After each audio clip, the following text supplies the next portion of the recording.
I face a giant in over my head. Help me to look up. I take a deep breath and take the next step. Though I may be weak, I know who is with me. And greater is He living in me than he who is in the world. Whatever may come, His strength is enough. My heart is at peace, for greater is He. I face an ocean. The waves are raging. Help me to look up. You'll do what I can't, and I'll walk on dry land. I'll step out on the sea, 'cause I know who is with me. And greater is He living in me than he who is in the world. Whatever may come, His strength is enough. My heart is at peace, for greater is He. And in His name, giants will fall,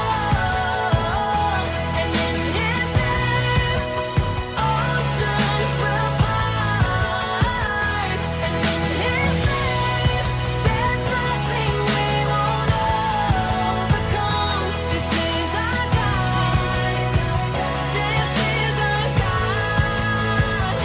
This is our God. This is our God. Greater is He living in me than he who is in the world. Whatever may come, His strength is enough. My heart is at peace, for greater is He. My heart is at peace, for greater is He.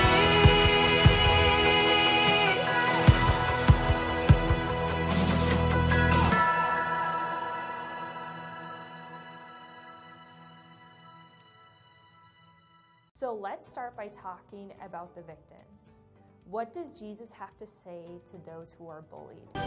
You and I can expect, if we live a godly life, a holy life, a righteous life, that doesn't mean holier than thou. It means that the presence of Jesus is in your life so strongly that it affects and controls your conduct, your conversation, your character, that you can't be, in other words, you can't be covered. A godly life is going to be seen and going to be felt. And oftentimes, you're going to be criticized and going to be persecuted. Next on In Touch, persecuted. Christianity was the world's most feared idea.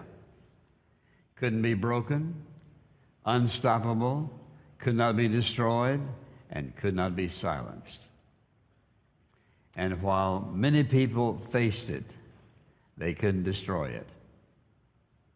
Many people didn't quite fully understand what it was all about, but there was something about Christianity that was able to survive all the persecution, all the heartache, all the bloodshed.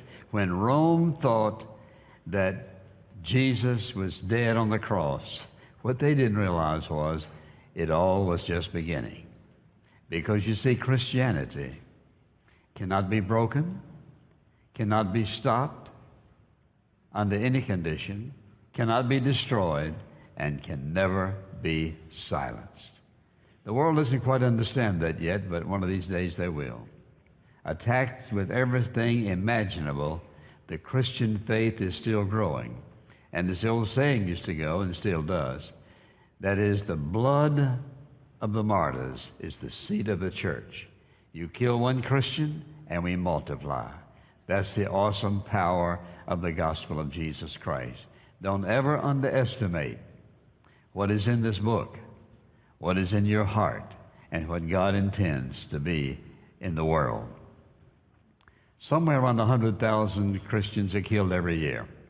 That doesn't even include those whose homes are robbed, whose property is confiscated, whose women are raped, and whose very lives are absolutely indescribable when it comes to torture and heartache and burden and all the rest. But in spite of that, the Christian faith keeps growing. It is stronger in some places than it is in others. And the big question is, how strong is your Christian faith? Do you buckle under a little bit of torment, a little bit of heartache, a little bit of burden? Are you strong? And as he says in the scripture, we are to be strong and stand firm. So I want you to turn, if you will, to a passage most all of us know, and that is the Beatitudes. Now, once in a while, somebody will say, now, I love the Beatitudes. It's just wonderful. It makes me feel good. I feel very encouraged when I read the Beatitudes.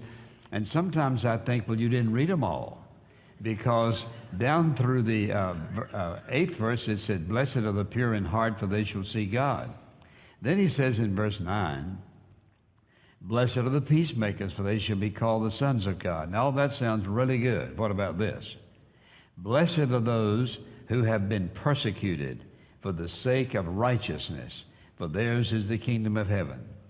Blessed are you when people insult you and persecute you and falsely say all kind of evil against you because of me. Rejoice and be glad, for your reward in heaven is great, for in the same way they persecuted the prophets which were before you. And those last 3 verses put on a whole different tone. Persecution, difficulty, hardship, pain in prison, abuse, insults, all of this, that's right. Because you see, the Christian faith was born in that, and it has survived it, and it will survive it until Jesus breaks open the sky on his return to pick us up.